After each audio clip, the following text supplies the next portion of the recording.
that brings an end to the 2025-26 girls basketball season, and I mean, talk about the cherry on the top, Brady. I mean, quite an ending to this season, especially the treats we got in Division II and Division I. Yeah, no, I mean, honestly, you think about it, like the first couple games of Division III in the semifinals were pretty competitive, and then it was a little bit lackluster for a while, and then, this last session really picked up all the energy that, could have been lacking in the building these last couple days, and honestly, I don't know how many better games that we would have seen at all this year. It was an absolute treat to the whole year. Yeah, I mean, kind of working backwards, starting with Division I. I mean, Ellie Dupree hitting that three and getting fouled for a 4-point play in the closing seconds of regulation. I mean, obviously they didn't win, but I mean, that's one of those tournament moments you don't forget. Yeah, and I mean, we've seen him over the years, whether it was that Abby Hollis three a couple years ago to send that game to overtime for the Division V championship, or that one now. Those are moments that'll stick with you forever. And even in however long that we're here for,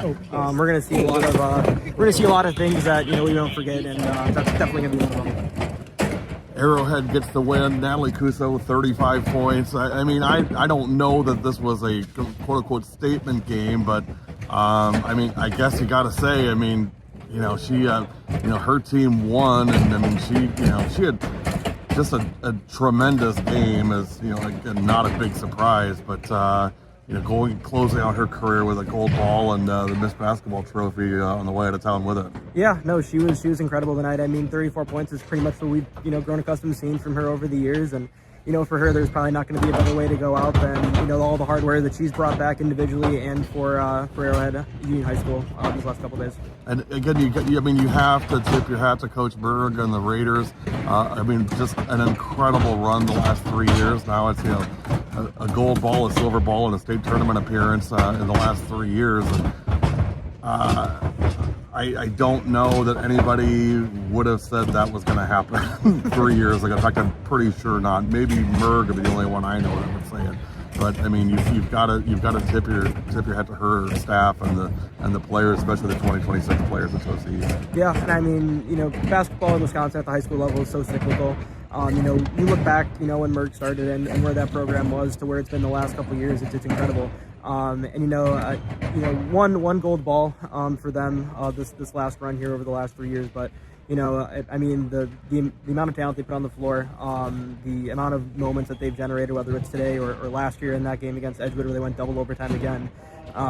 It's just been incredible to watch that group of 26s develop over the last handful of years and just get better and better.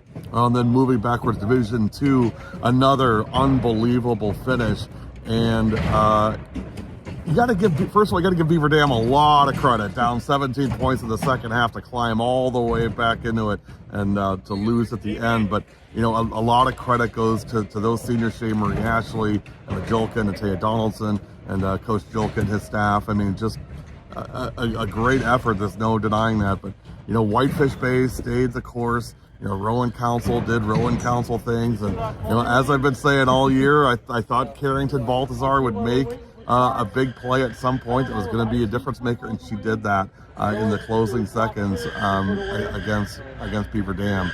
Again, it's one of those games. It truly is one of those games you hate to see either team lose because both of them were fantastic. To me, that was the game of the year.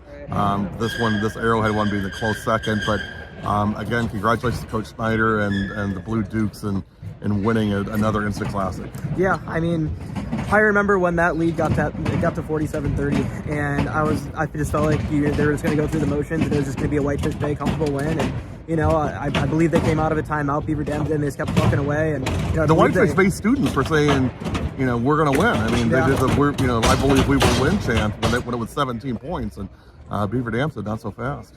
Yeah, I mean, Jolie Dronick was incredible today. Without her, I don't know where they would have been. And, she stepped up in a massive way today. And, it just goes to show, I mean, anybody that's on the floor can make a massive impact. And, whether it's, in terms of scoring or in Carrington Balthazar's sense, the help side defense that she played on that last play, everything comes down to, inches in this game. And, kids making the right play at the right time to make the game, and we saw that in droves here in the last two games, and especially in Division II.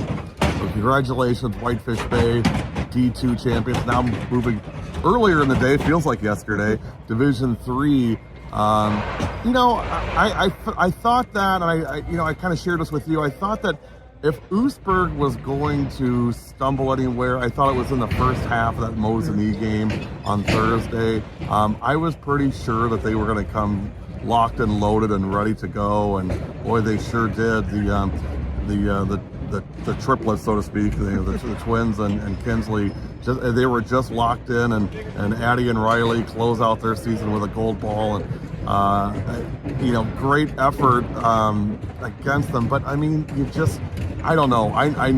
The Dells, I think the Dells had a fantastic season, and you got to give Coach Boss a ton of credit for what he did with that program this year. And I saw a lot of smiles, a lot of happy faces after the game, which you don't always see. And I'm not saying they were satisfied with silver, but I still think that's a big milestone for this program. And I think in that you kind of came out with two winners. Oostburg closes out the Ketterhagen twin era. Now we start the smooth operator era with Kinsley. Any thoughts? Yeah, I mean, I thought Oostburg did everything they needed to today.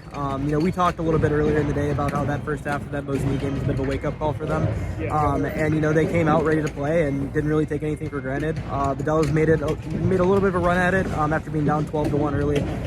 But after that, it was all Oostburg the rest of the way. And you can't really fault anything about how the Dells played today. It was just more so that Oostburg is really, really good. And when they're clicking on all cylinders, they're almost impossible to slow down. So congratulations, Oostburg, and then D4. Who played in D4? That was like a month ago. Yeah, Neilsville and Albany Monticello. Neilsville and Albany Monticello. And that was a very good one as well. But it definitely was like 3 years ago. It does feel like a long time ago. Yeah. I thought Neilsville did a great job. They stayed the course. I mean, finished the season with just one loss. Is that right? Yeah, just one to Regis that they one loss to Regis. Got revenge twice. And that's it. And going all the way through. I mean, knocking off. I thought Albany Monticello, I was a little worried about them just because they fought so hard Thursday night. I thought, do they have anything left in the tank for today? But they sure did. Yeah, I mean, for that Albany Monticello team, I remember telling a lot of people, around here these last couple of days, and maybe my favorite player to watch in small school basketball is Molly Olson. And just the way that kid plays. I mean, if you have 5 Molly Olsons on a team, I think any coach will be happy. And, she was a big reason they got back into the game today. And, for Neilsville, they weathered a storm. They did a really good job defensively in the first half, lost the lead early in the second half. And, it was just pretty much back and forth the rest of the way there. And I don't think, and at that time, I thought, this might be one of the best games we see at State all weekend. And then, here we are 8 hours later. Right. Well, then the D5 game, Pacelli, and, I get the argument people are going to make. Well, it's private school, blah, blah, blah. They only had 9 players on the team. Yeah. I mean, they're struggling for numbers. And Jaden Droik came through as we expected. I don't know that we expected Ella Van Order to have the weekend that she had, but to me, Ella's weekend pushed this team over the top and got to the gold ball. Yeah, I mean, it was a group effort for them. And then looking at Haley Suzuki as well, I mean, she had a great weekend up in the middle for them. But yeah, Ella Van Order, I mean, she brought the ball up the court a lot. She was, using her physicality to get to the rim. And then obviously with Jaden today, I mean, I don't know how many games we'll see over the next decade or decades plus where we have a kid go 20, 19, and 10 and just completely control the game from start to finish.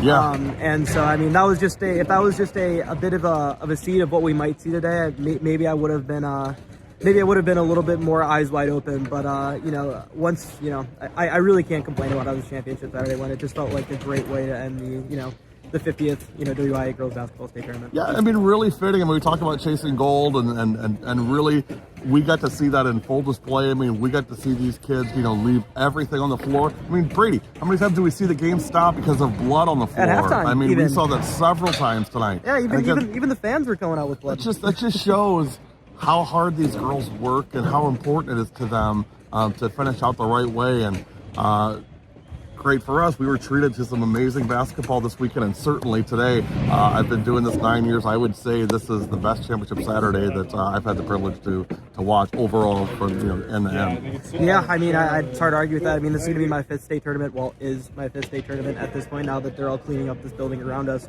And honestly, I don't think I could have asked for a better way to end the 25-26. But that does bring an end to the 2025-26 season. We'll get this posted up tonight and give you a kind of a wrap-up for the season. It's been an absolute pleasure supporting these girls, these teams, these players. And Brady, I got to thank you so much for just coming alongside me this year and just bringing your knowledge, your insight to our not only our podcast, but also shows that we've done, broadcasts that we've done. I'm really appreciative of you, and thank you for everything this year. Yeah, absolutely. I appreciate always being welcome on your shows, podcasts, broadcasts, etc. And can't wait to do it again next year. I'm going to take some time off. When I say some time off, I mean probably a week or so. You will see some posts over the next few days. Mr. B's will be posting a ton of photos from this weekend. I shudder to imagine, no pun intended, how many photos the dude has taken over the last 3 days. But expect those. We'll have a couple posts that we'll wrap up. We will be working on the Chasing Gold documentaries from Notre Dame and Lamira. A ton of footage to go through there, so we'll have to work through that. And then softball starts March 26th, so that's 12 days away. Tons of time.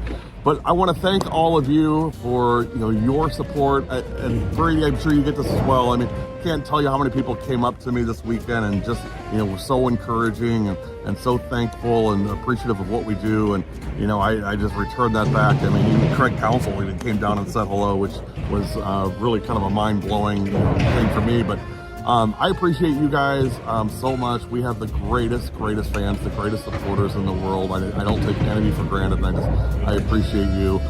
But that brings an end to this show, as well as our 25-26 girls basketball season coverage. For Dave Beasley and for Brady Peterson, I'm Gary Whipperman. Thanks for watching.